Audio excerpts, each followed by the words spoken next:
வேளாண்ல வந்து நாங்கள் 5 பேரும் பார்த்துட்டோம். வித்தியாசமான கலெக்ஷன்ஸ் எல்லாமே நிறைய இருக்குது. பெண்களுக்கு புடவையா இருக்கட்டும், லெஹங்காவா இருக்கட்டும், எல்லாமே பயங்கரமா இருக்கு. வேலவன் ஸ்டோர்ஸ், உஸ்மான் ரோட், டி நகர், சென்னை மற்றும் தூத்துக்குடி. ராத்திரியில் தான் அது தெரியுன்றதுனால எல்லாம் நைட்டில் ஆரம்பிச்சுக்கலாம், ஈவினிங்லலாம் ஆரம்பிக்க வேண்டாம்னு ஒரு முடிவோடு இருந்திருக்காங்க போல இருக்கு. இரவின் கண்கள் நல்ல டைட்டில் அது. பார்த்திபன் எடுத்தார் இரவின் மடியில்னு எடுத்தார். இரவின் நிழல், அப்புறம் ஒரு படம் இரவின் மடியில்னு வந்தது. ஆமாம், அதே கண்கள், இரவின் கண்கள். இரவுக்கு 1000 கண்கள். இது ஏஐயோட கண் சொல்கிறது இல்லை, ஆர்டிஃபிஷியல் இன்டெலிஜென்ஸை வச்சு ஒரு வித்தியாசமான ஒரு கதைக்களத்தை அமைத்திருக்கும் கதாசிரியருக்கு எனது முதல் வாழ்த்துக்கள். ஏன்னா எதையோ திங்க் பண்ணியிருக்காரு, பரவாயில்ல. ஆனால் இந்த ஆர்டிஃபிஷியல் இன்டெலிஜென்ஸுன்றது வந்து எமகாதக பையன். இந்த தேசத்தில் எல்லாத்துக்குமே ஆபத்தான ஒன்று பேர் சொன்ன மாதிரி அது ஏஐ தான்.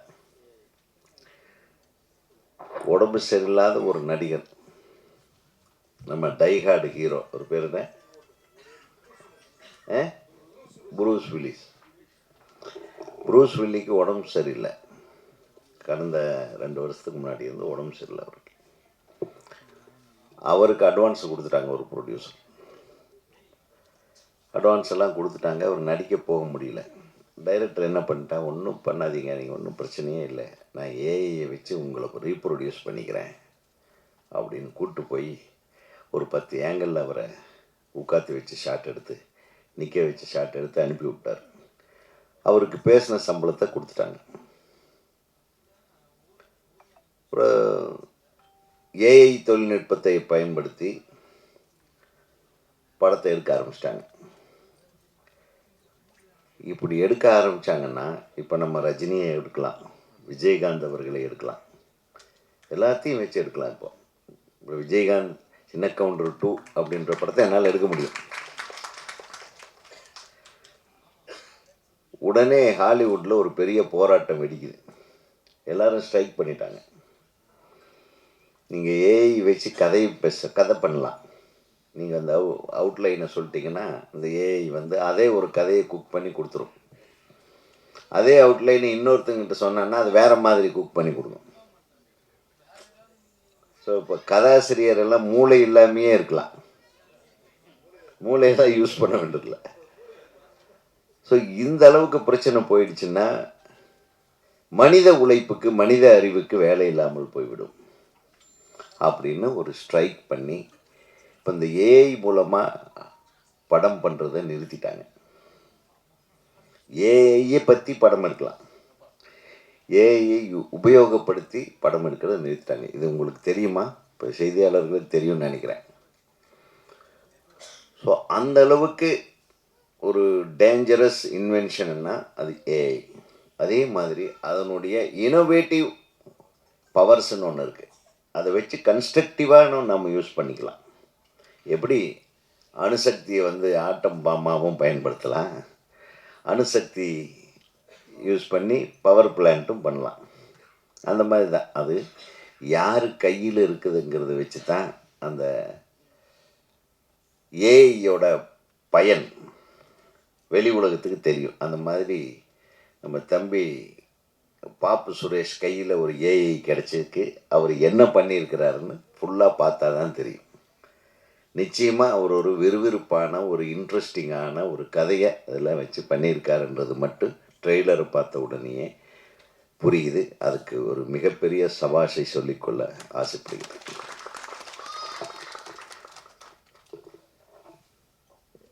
இன்னொரு நல்ல விஷயம் என்னென்னா, இந்த படத்தில் நடித்த ஹீரோயின் வந்தாங்க. எப்பவுமே ஹீரோயின் வந்தால் பேரரசு பக்கத்தில் தான் உட்காருவாங்க.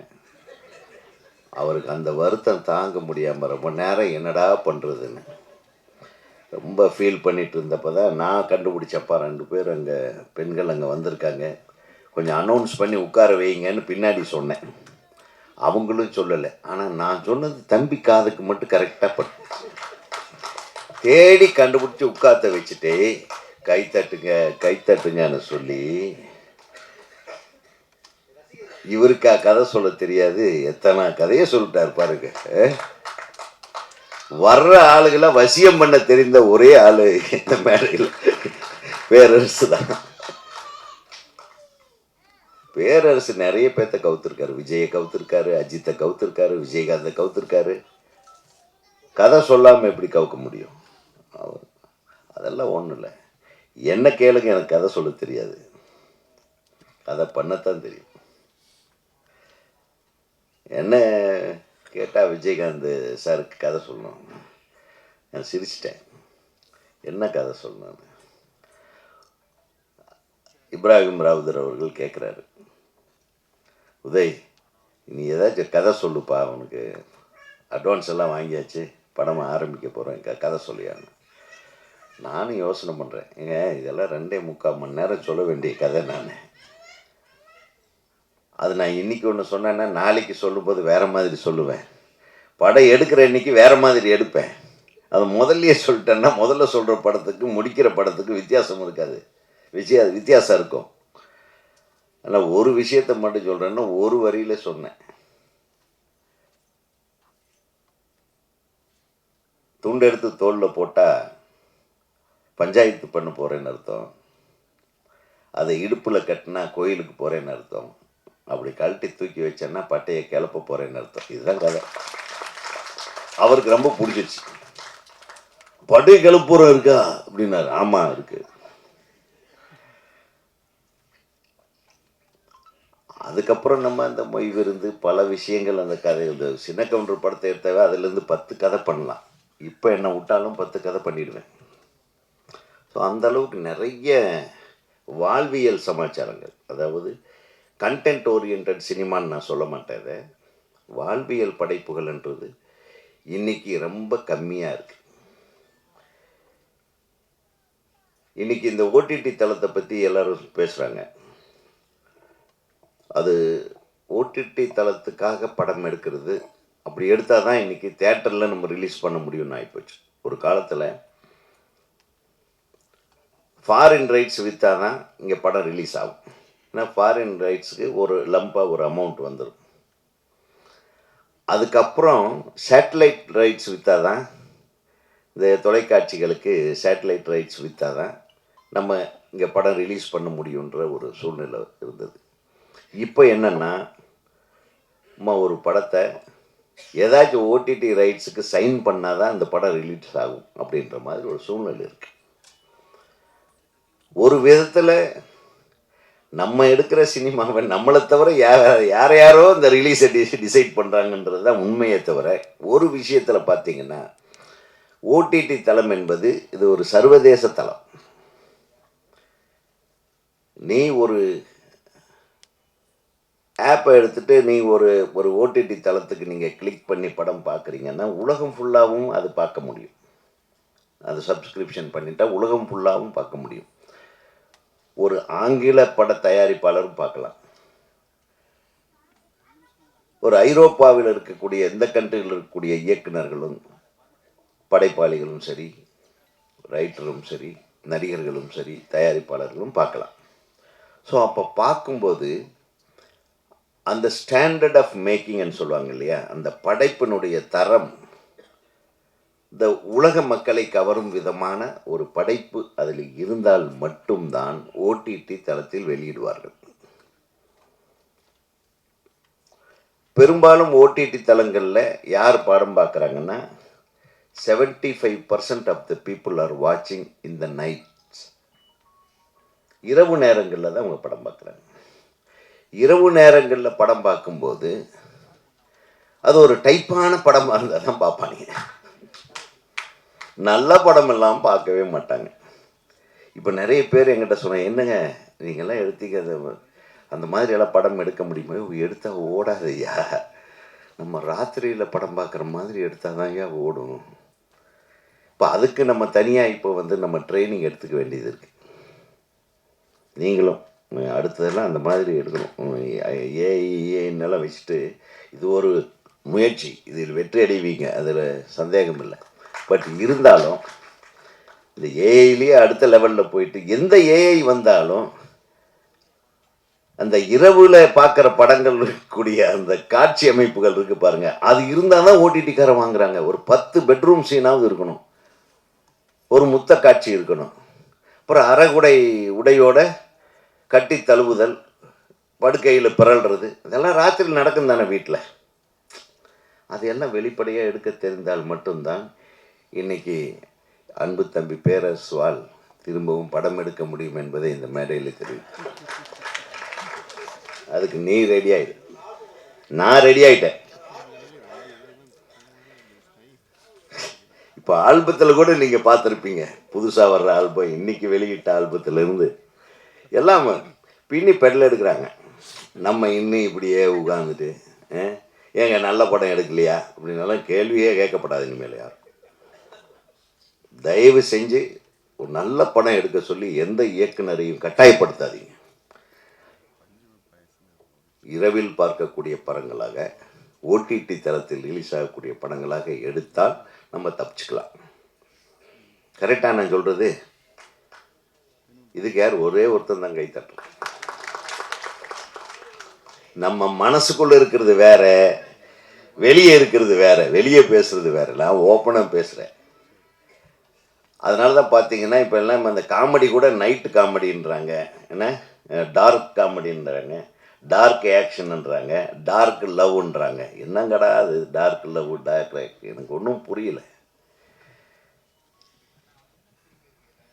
நமது நாட்டில் எத்தனை கலாச்சாரங்கள் இருக்குது, எத்தனை அழகியல் உணர்வுகள் இருக்குது, எத்தனை காதல் உணர்வுகள் இருக்குது, எத்தனை ஊடல் உணர்வுகள் இருக்குது, எத்தனை அற்புதமான குடும்ப உணர்வுகள், பாச பிணைப்புகள் இருக்குது. இது எடுத்தால் இன்னும் லட்சக்கணக்கில் படம் எடுக்க முடியுங்க, அருமையான படங்கள் எடுக்க முடியும். இது எல்லாத்தையும் தூக்கி எறிஞ்சிட்டு ஒருத்தன் கஞ்சா கடத்துறான்றதுக்காக ஒரு 15 தலையை வெட்டுறது, 25 பேர் தூக்கிட்டு வர்ற மாதிரி, அந்த மாதிரி ஆயுதங்களையே நம்ம பார்த்துருக்கவே மாட்டோம். அதிலிருந்து பாம்பை புஷ் பண்ணி வெளியே அனுப்புறது எங்கடா பார்த்துருக்கீங்க? நம்ம இந்தியாவிலேயே இதெல்லாம் நம்ம பார்த்ததில்லை.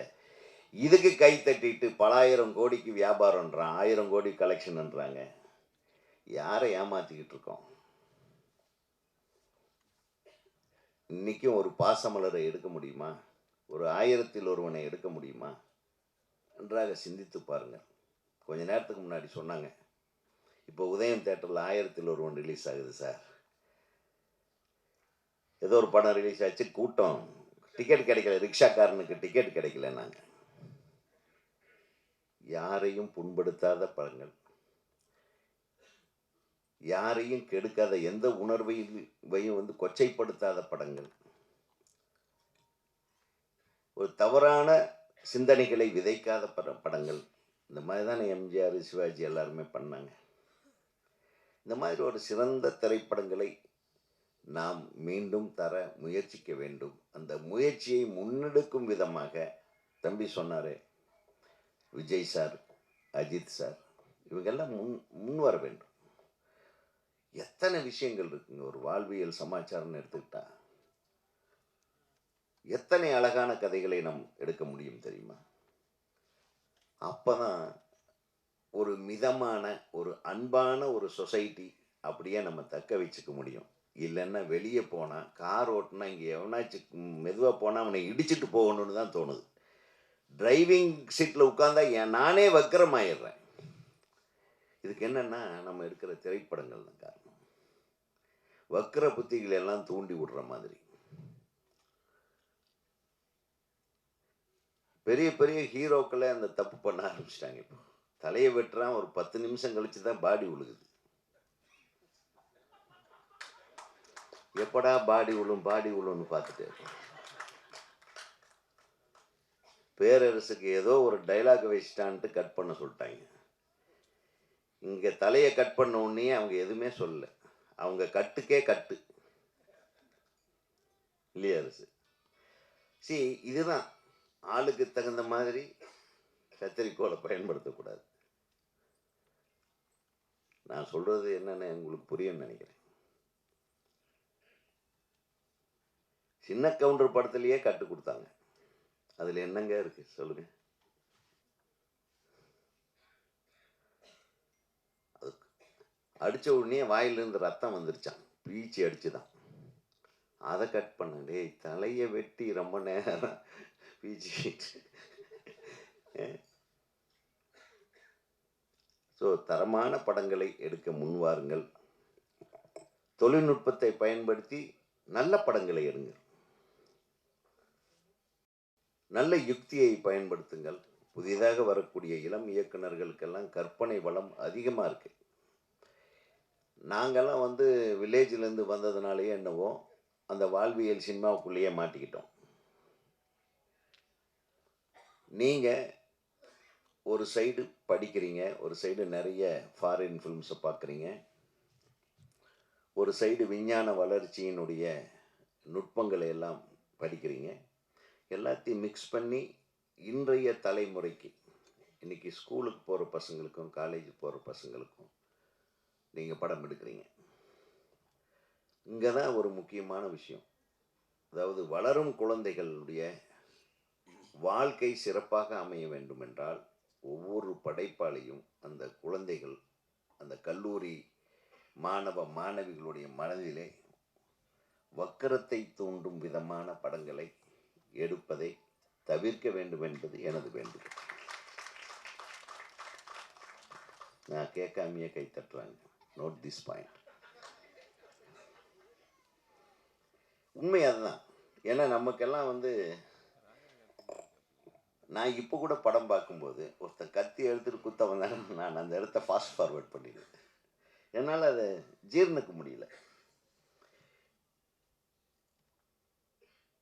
இன்னைக்கு நடக்கிற கொலைகள், அந்த குற்றம் குற்றம் என்ன, அதன் பின்னணி என்னன்னு சில சமயத்தில் டிவியில் போடுறாங்க பார்த்தீங்கன்னா, அதெல்லாம் ஏதோ படங்கள்ல இருந்து வந்த மாதிரியே இருக்கு. தன் புருஷனையே ஒரு அம்மா ஆள் வச்சு கொள்றான். இப்போ போன வாரம் அதுக்கு 15 லட்சம் ரூபா பேசியிருக்கு. இது எப்படி இருக்குது? இதை வச்சு ஒரு கதை பண்ணலாம். ஆனால் இது நல்ல கதையா? தனது கணவனையே தன் கள்ளக்காதலுக்காக தான் உயிருக்குயிராக நேசித்த கணவனை, காதல் செய்து திருமணம் செய்து கொண்ட கணவனை 4 ஆளுகளை வச்சு 15 லட்சம் ரூபா பேரம் பேசி காலி பண்ணியிருக்கு. சாரி, நான் எல்லா பெண்களையும் அந்த மாதிரி சொல்கிறேன்னு நினைக்காதீங்க. இல்லை, இந்த மாதிரியான வக்கிர புத்திகள்லாம் எப்படி வருது, எங்கே விதைக்கப்படுகிறது? சற்றே சிந்தித்து, நம்ம ப்ராடக்ட் எப்பவுமே சினிமாங்கிறது ஒரு அற்புதமான ப்ராடக்ட். உலகத்திலேயே விஞ்ஞானத்தினுடைய மிகப்பெரிய வளர்ச்சி என்னென்னா, அற்புதமான ஒரு படைப்பு என்னென்னா இது சினிமா தான். அதை நம்ம எப்படி யூஸ் பண்ணுறோன்றதை பொறுத்து தான். சிம்பிள் உதாரணம் தான். கத்தி காய் வெட்டுறதுக்கும் யூஸ் பண்ணலாம், பழத்தை சீவுறதுக்கும் யூஸ் பண்ணலாம். தலையை சீவா சொல்கிறோம். நீங்கள் தலையை சீவுறதுக்கு சொல்லி கொடுத்தா, ஒரு கத்தியை பார்த்தா அந்த குழந்தைக்கு அங்கே ஒருத்தன் குத்துனானே அது ஞாபகம் வரக்கூடாது. புரியுதா உங்களுக்கு? நம்ம கெடுக்கிறதெல்லாம் கெடுத்துவிட்டு அப்புறம் சொசைட்டி சரியில்லை, சிஸ்டம் சரியில்லைன்னாலாம் சொல்லப்படாது. தம் அடிக்கிறதையும் கற்றுக் கொடுத்துட்றோம், வெட்டுறதையும் குத்துறதையும் கற்றுக் கொடுத்துட்றோம். அப்புறம் எதுவும் சரியில்லைன்னு நம்ம சொல்கிறதுக்கு எந்த உரிமையும் நம்மளுக்கு கிடையாது. ஆக நீங்கள் எடுத்த படத்தை தப்புன்னு சொல்ல, தம்பி ஏற்கனவே சொல்லி, இறைவன் கண்கள் தான் இது. இறைவன் கண்களை திறந்துட்டான். அதனால் இறைவன் கண்கள் நிச்சயமாக வெற்றி பெறும். இந்த படத்தில் பணிபுரிந்த இசையமைப்பாளர் நல்லா எல்லாமே சுருக்கமாக பேசுறதுக்கு முதல்ல ட்ரைனிங் கொடுத்துட்டியா தம்பி? 2 வரைக்கும் மேலே யாரும் பேசலை. ஏன்னா அது சிறப்பு. ஏன்னா நம்ம எடுத்த படம், நம்ம செஞ்ச வேலை தான் பேசணும். முதன்முறையாக அந்த பணிவும் அடக்கமும் நிச்சயம் உங்களை மகிழ்விக்கும். உங்களுக்கு இந்த வெற்றியை கொண்டு வந்து ஈட்டித்தரும். ஐஸ்வர்யா அழகாக தமிழில் பேசினாங்க, ரொம்ப சந்தோஷமாக இருந்தது. அதுக்கு கூட கை தட்டுறதுக்கு மனசு வர மாட்டேங்குது நம்மளை. அந்த இடத்துல இவர் சொல்லியிருக்கலாம், அவங்க தமிழில் பேசினாங்களே கை தட்ட சொல்லி.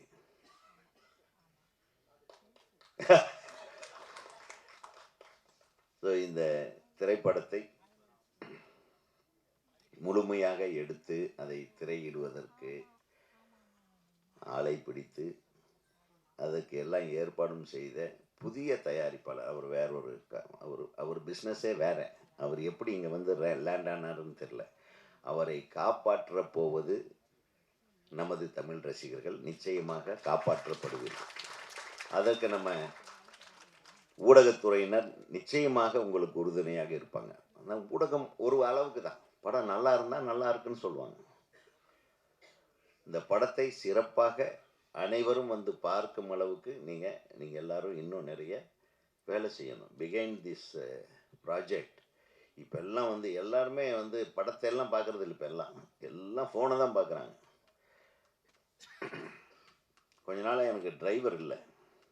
நானே கார் ஓட்டிகிட்டு வரும்போது தான் எனக்கு தெரியுது, ரோட்டில் கிராஸ் ஆகிறவங்க, இப்படி கிராஸ் ஆகிறவங்க, மோட்டார் சைக்கிளில் போகிறவங்க எல்லாரும் ஃபோனில் தாங்க இருக்காங்க. ஒருத்தன் சைனுக்கு கிராஸ் ஆகிறான், நான் ஹார்ன் அடிக்கிறேன், அவன் இப்படி ஃபோனில் பேசிகிட்டே போகிறான், ஒரு கையில் பிடிச்சிட்டு. எவ்வளவு டெக்னிக்காக ஓட்டுறானுங்க. நம்ம எந்த பக்கம் போகிறதுன்னு தெரியாமல் அலைக்கடிக்கிறான் நம்மளை. ரைட்டில் போனால் இவன் ரைட்டில் சைன் இப்படி, அங்கே ஒரு சின்ன சந்து கிடச்சேன்னா அதுக்குள்ளே நுழைஞ்சு நிற்கிறான் முன் வீல. நம்ம வண்டி இப்படி விட்டோம்னா நம்ம கார்பரேஷன்காரரை நோண்டி வச்சுருக்கோம், அதுக்குள்ளே இறக்கிடுவோம். இப்படி திருப்புனா வேற ஒரு லாரிக்காரங்கிட்ட மாட்டிக்கிடுவோம். இதுக்கெல்லாம் ஒரு ஏஐயில் ஏதாச்சும் ஒரு வழி இருக்கான்னு கண்டுபிடிச்சி ஒரு படம் எடுப்பா. நம்ம எப்படி ஒருத்தன் வீட்டிலிருந்து வேலைக்காக இங்கே பிரசாத் ஸ்டுடியோ வந்து சேஃப்டியாக போய் சேர்றதுக்கு ஒரு ஏஐ தேவைப்படுது. நீ இப்படி போனீன்னா உளுந்துருவே, இப்படி போனால் அவன் இடிப்பான்னு முதல்ல வர்றதுக்கு முன்னாடியே நம்மளுக்கு சொல்கிற மாதிரி ஒரு ஏஐ கண்டுபிடிச்சோன்னு வைங்க, ஒரு ஐரிஷ் மாதிரி ஒன்று கண்டுபிடிச்சோம்னு வைங்க, டெஃபினட்டாக அது நல்லா வியாபாரம் ஆகும். நான் அதை நம்பி ஓட்டலாம். என்ன 4 நாளைக்கு முன்னாடி என் நண்பர் ஃபோன் பண்ணார். கோயம்புத்தூர்லேருந்து வந்துட்டார். ஏன்டா எங்கே இருக்க சொல்லு, நான் பிக்கப். நான் வந்து பார்க்குறது தான் மரியாதை. அட பரவாயில்லையே, டேய் மெட்ராஸ் ஒரு டைப்பாக இருக்கும்டா, நிறைய இந்த டைமில் கூட்டப்பா. சேச்சே நான் பார்த்துக்கிறேன், என் ஃப்ரெண்டு வண்டி இருக்கு, எனக்கு கொடுத்துட்டா, நானே ஓட்டு வரேன். நீ மேப் மட்டும் அனுப்புண்ணா. எது சரின்னு நான் அனுப்பிட்டேன். அந்த மேப்பு பண்ண வேலை பார்த்தீங்கன்னா, அவன் வந்து சுற்றி நின்று எங்கேயோ ஒரு இடத்துல மாட்டிக்கிட்டான். அது மூவே ஆகாத இடத்துல. என்னடா இந்த மேப் எந்த இடத்துலடா உன் ஆஃபீஸ்? டே நான் மெயின் ரோட்டில் தான்டா என் ஆஃபீஸில் இருக்குன்னு. கிட்டத்தட்ட 1.5 மணி நேரம் என் பொழப்பையும் கெடுத்து. இதுதான் ஏஐ. புரியுதா உங்களுக்கு? அது மட்டும் இல்லை, நம்ம கார்பரேஷன் நேராக போகிற வழியெல்லாம் நோண்டி விட்டு அப்படி ரைட்டில் திரும்ப லெஃப்டில் திரும்பன்னு மாற்றி விட்டு கடைசியில் அவன் ஏதோ ஒரு டேக் யுவர் ரைட்டுனாப்பா, ரைட்டு பண்ண முட்டு சந்தில் நின்றுட்டேன், இது எந்த இடம்னு தெரிய மாட்டேங்குது ஒன்றுன்னு. அதுதான்டா சொன்னேன், நானே உன்னை வந்து பார்க்குறேன்னு கேட்டியான்னு. கடைசி வரல அவன் என்னை வந்து சந்திக்கவும் இல்லை, நானும் அவனை சந்திக்கவும் இல்லை. That is the end of the Google. இங்கே தான் அப்படின்னா, ஒரு 6 மாதத்துக்கு முன்னாடி நான் லண்டன் போயிருந்தேன். அங்கே ஒரு மலேசிய தமிழர், அவர் அப்பப்போ திடீர்னு அண்ணா எங்கே இருக்கீங்க? இங்கே தான்ப்பா இருக்கேன். சரி கொஞ்சம் கீழே இறங்கி வந்து நின்றுருக்கு. ஏன்னா அவன் நின்றுட்டு நம்ம வீட்டுக்கு வர முடியாது, வண்டி எவனாச்சும் லாக் பண்ணிட்டு போயிடுவான், இல்லைன்னா இது பண்ணிடுவான், வண்டியை ஃபைன் போட்டுருவாங்க. எல்லா கண்ட இடத்துல நிறுத்த முடியாது. சே எவ்வளவு சிஸ்டமேட்டிக்காக இருக்குன்னு நான் நினச்சிட்ருக்கேன். அப்புறம் வந்து இறங்குறதுக்குள்ளார அவன் வந்து வண்டியை நிறுத்துக்கு முன்னாடி நான் இறங்கி நிற்கணும். நான் வந்து என்னை பிக்கப் பண்ணிட்டு போயிட்டார். போகும்போது அவன் டக்குன்னு மேப்பை போட்டான். ஒரு அழகான voice, take your right and then left. அண்ணே இது யார் தெரியுமா? யாரா அப்படின்னு. என் ஃப்ரெண்ட் ஒருத்தன் இருக்கான், அவன் இந்த வாய்ஸ் மேலே லவ் பண்ணி அந்த பொண்ணை கண்டுபிடிச்சி கல்யாணம் பண்ணுன்ட்டு அலைன்னு அலைஞ்சிருக்காங்க ஒரு 2 வருஷம். எதில்? கூகுள் மேப்பில் பேசுகிற பொண்ணை லவ் பண்ணிக்கிறான் ஒருத்தன். யோசனை பண்ணி பாருங்க. கடைசியில் அவன் வாழ்க்கையே போச்சு. கண்டுபிடிச்சிட்டானா, கண்டுபிடிச்சி நேரில் அந்த பொண்ணை போய் பார்த்துருக்கான். யார் வாய்ஸ் கொடுத்தாங்க, அது வேற மாதிரி இருந்திருக்கு. உடனே அழுது புலம்பி. ஸோ இது எவ்வளோ இன்ட்ரெஸ்டிங்காக இருக்குது. இந்த இன்டெலிஜென்ட் எக்யூப்மெண்ட்ஸ் பண்ணுற வேலைகள் பாருங்கள். ஆக ஒருத்தன் எனக்கு லெட்டர் எழுதுனான். இந்த நிலாவில் போய் நம்ம இது லேண்ட் ஆச்சு இல்லையா, நம்ம ராக்கெட் போய் லேண்ட் ஆனோடனே எடுத்த படங்கள் எல்லாம் குண்டும் குழியுமா ஓட்டையாக இருந்தது. டேய், நிலவே முகம் காட்டுனெல்லாம் நீ தானையா பாட்டு எழுதுனேன்னு ஒருத்தன்.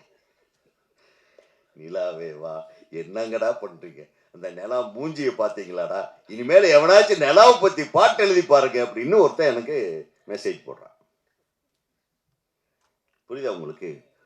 உண்மை தெரிகிற வரையில் எல்லாமே அழகாகத்தான் இருக்கு. உண்மையை உணர்ந்து கொண்டால் அப்பதான் தெரியும் நம்ம என்ன தவறு செய்தோம் என்று. ஸோ உலகத்தில் நிறைய பேசலாம்.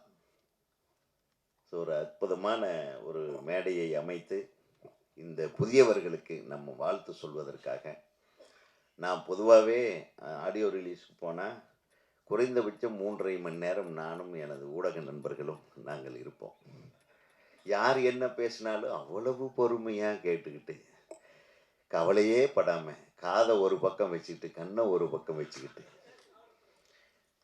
திடீர்னு யாராச்சும் கை தட்டினா நாங்களும் சேர்ந்து தட்டிக்கிட்டு, இப்படியெல்லாம் ஒரு டிஃப்ரெண்ட்டாக நம்ம என்ஜாய் பண்ணிகிட்ருப்போம். ஆனால் இன்றைக்கி மனப்பூர்வமாக சொல்கிறேன், அவங்க அம்மா, அவங்க பேர் சொன்னீங்க இல்லை இணை தயாரிப்பாளர் ரத்னா மேடம், அவங்க எப்படி உங்களுக்கு இணை தயாரிப்பாளர்? எனக்கு வந்து உட்கார்ந்த உடனே இவர் தயாரிக்க வந்துட்டார், இவர் தொழில் வேறு, அவங்க எப்படி உங்களுக்கு இணை தயாரிப்பாளரை வந்து சேர்ந்தாங்க அப்படின்னு அவர் ஒரு கதையை சொன்னார் பாருங்க.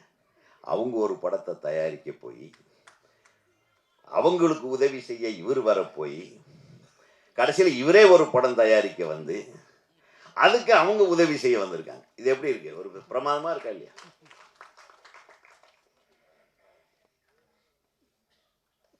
உங்களுக்கும் எனது வாழ்த்துகள் மேடம். நீங்கள் அதாவது இந்த சிரித்த முகத்தோடு நீங்கள் எதை பற்றியும் கவலை போனால் இந்த பணம் தாண்டா போகட்டும் அப்படின்ற மாதிரியே இருந்தால் கூட அப்படி இருங்க. அப்படி இருந்தீங்கன்னா வரும். ஐயோ இவ்வளோ போட்டமே வருமா வருமா வருமானா வராது. அதை பற்றி கவலையே படாதீங்க. ஒரு நிலா இங்கேயே உட்கார்ந்துருக்கு, கவிதை நிலா, கவிதாயினி, இவங்க பேர் நிலா. நான் உங்கள் முகத்தை சொல்லிக்க, நீங்கள் எதாவது தப்பாக நினச்சிடாதீங்க. அவங்க சொன்னாங்க அவங்க தான் பாடலாசிரியன்னு. ரொம்ப சந்தோஷம், வாழ்த்துக்கள். ஏன்னா பாடலாசிரியைகள் நிறைய பேர் வரணும். ஏன்னா உங்களால் வந்து அழகான விஷயங்களை நீங்கள் உங்களால் எளிதில் படைக்க முடியும். ஏன்னா அழகை நேசிப்பவர்கள் பெண்கள் தான் ஜாஸ்தி, அழகை ரசிப்பவர்கள் தான் ஆண்களாக இருப்பாங்க, ஆனால் அழகை நேசிப்பவர்கள் பெண்களாக இருப்பாங்க. ஸோ அந்த அழகியல் விஷயங்களை நீங்கள் நிறைய எழுதுங்க. உங்களுக்கு வாழ்த்துக்கள். அதே மாதிரி எடிட்டர் தம்பி சொன்னார், நாங்கள் ஏதோ ஒன்று ஆரம்பித்து போக போக அது இவ்வளோ பெருசாக வரும்னு எங்களுக்கே தெரியல அப்படின்னா.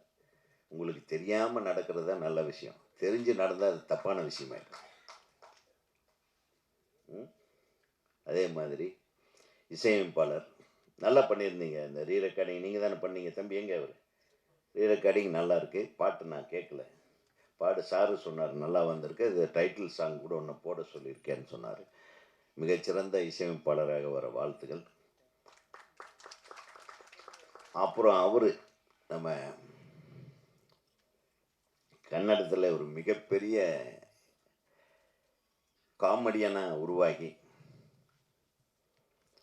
அவருடைய தந்தை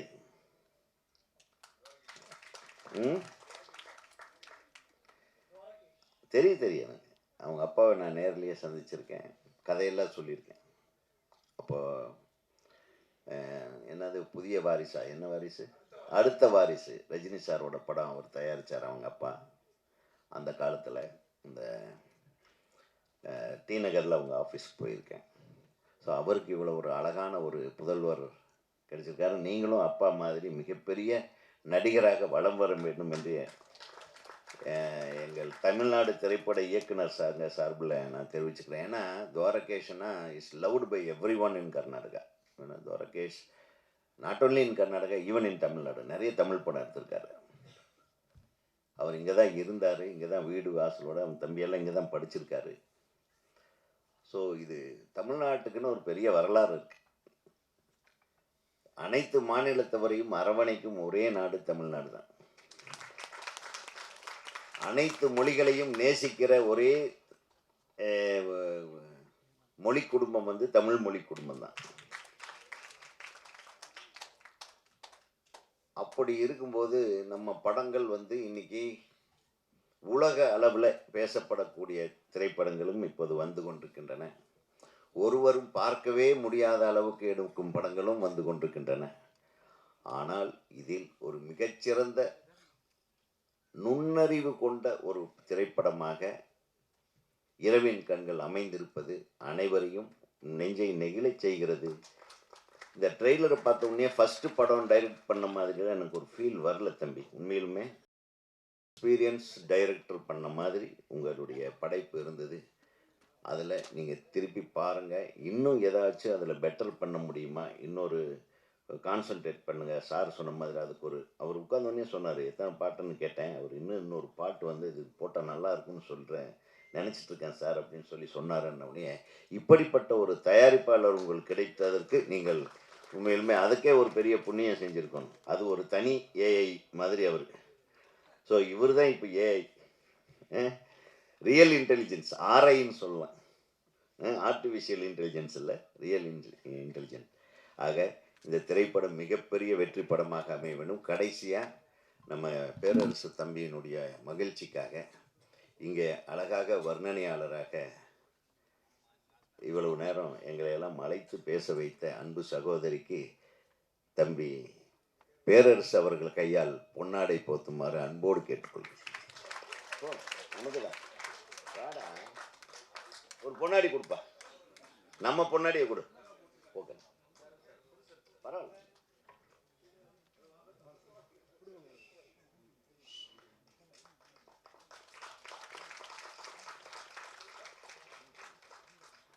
இந்த திரைப்படத்திலே பங்கு பெற்ற அனைத்து நடிகர் நடிகைகளையும், அது நம்ம ஹீரோ ஒருத்தர் இருக்காருல்ல, நம்ம தம்பி என் கூட நடித்தார்,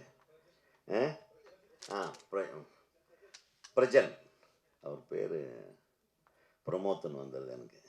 பிரஜன் அவர் கூட நான் நடித்த ஒரு படத்தில் கூட மிகச்சிறந்த நடிகர் அவர். உண்மையிலுமே ரொம்ப humble and you have a great future Prajin, and I wish you all the best and thanks. இந்த மாதிரி ஒரு விழாவில் வந்து ஒரு நண்பருக்காக வந்து இவ்வளோ நேரம் உட்காந்து நீங்கள் டைம் ஸ்பெண்ட் பண்ணுறதை கண்டினியூ பண்ணுங்கள்.